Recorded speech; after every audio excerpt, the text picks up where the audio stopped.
साथियों नमस्कार। मैं हूं नरेंद्र सिंह, राष्ट्रीय जनशक्ति पार्टी सेकुलर राष्ट्रीय महासचिव, राष्ट्रीय अध्यक्ष माननीय संजय सेवाल के नेतृत्व में, जिनकी एक सोच है, जात पात का चक्कर छोड़ो, जात पात का चक्कर छोड़ो, राष्ट्र हित से, राष्ट्र धर्म से नाता जोड़ो। यह सोच है इस पार्टी के राष्ट्रीय अध्यक्ष माननीय संजय सेवाल। पूजनीय बाबा साहब आम्बेडकर जी ने जो आरक्षण की नीति बनाई थी, उसको देश के राजनेताओं ने अपने स्वार्थ में भजाने का काम किया। और सच कहिए तो जगह जगह देश में जातियों के नाम पे तमाम पार्टियां बन गई। उन जातियों का तो भला हुआ नहीं, लेकिन उन पार्टी के लोगों का बहुत भला हुआ। इसलिए राष्ट्रीय जनशक्ति पार्टी सेकुलर भारत के प्रधानमंत्री माननीय नरेंद्र मोदी जी से और देश के सभी राजनेताओं से अपील करती है कि भारत के अंदर तत्काल एक जाति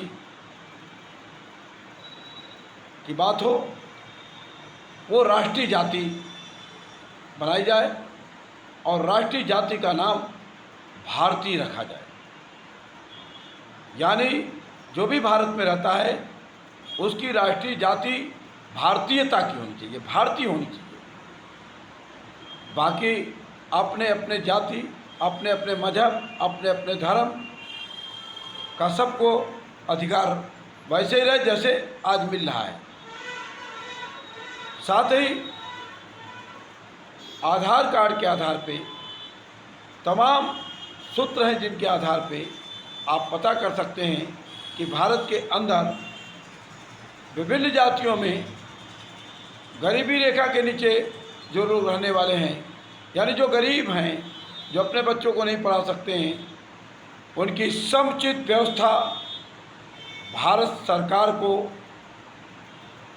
स्पष्ट रूप से पढ़ाई से, लिखाई से, दवा से, दारू से उनका हर तरीके का इंतजाम होना चाहिए। ये राष्ट्र की जिम्मेदारी बनती है। ये जिम्मेदारी का निर्धारण किया जाए ताकि देश के अंदर शिक्षा में आरक्षण का कोई मतलब नहीं, नौकरी में आरक्षण का कोई मतलब नहीं, मतलब है तो उनको समुचित भरपूर पढ़ाई से, लिखाई से, दवा से उनको भरपूर व्यवस्था किया जाए ताकि वो भी बच्चे अच्छे से अच्छे नंबर ला करके, अच्छे से अच्छे कंपटीशन में बैठ करके, कंपटीशन को कम्पीट करके और राष्ट्र का, स्वस्थ नागरिक और इंटेलिजेंट नागरिक बन करके देश के विकास में सहयोगी बने। यह है राष्ट्रीय जनशक्ति पार्टी सेकुलर की सोच। वरना अभी आप देखे हैं बांग्लादेश में आरक्षण को लेकर के एक ऐसा विवाद खड़ा हुआ, पूरा उथल पुथल मच गया, शेख हसीना को भगना पड़ गया, उनके घर परिवार को लूटने पे छोड़ दिया गया। क्या ये स्थिति भारत में ये राजनेता लाने में कोई गौर कसर छोड़ रहे हैं? इसलिए तत्काल पार्लियामेंट्री बैठक करके एक जाति भारतीयता की और सारे जातियों में जो भी गरीब लोग हैं, गरीब बच्चों को पढ़ने का, लिखने का सारा खर्चा भारत की सरकार उठाए ताकि देश के अच्छे नौजवानों का निर्माण हो सके, छात्रों का निर्माण हो सके और वो छात्र देश और समाज में काम आवे।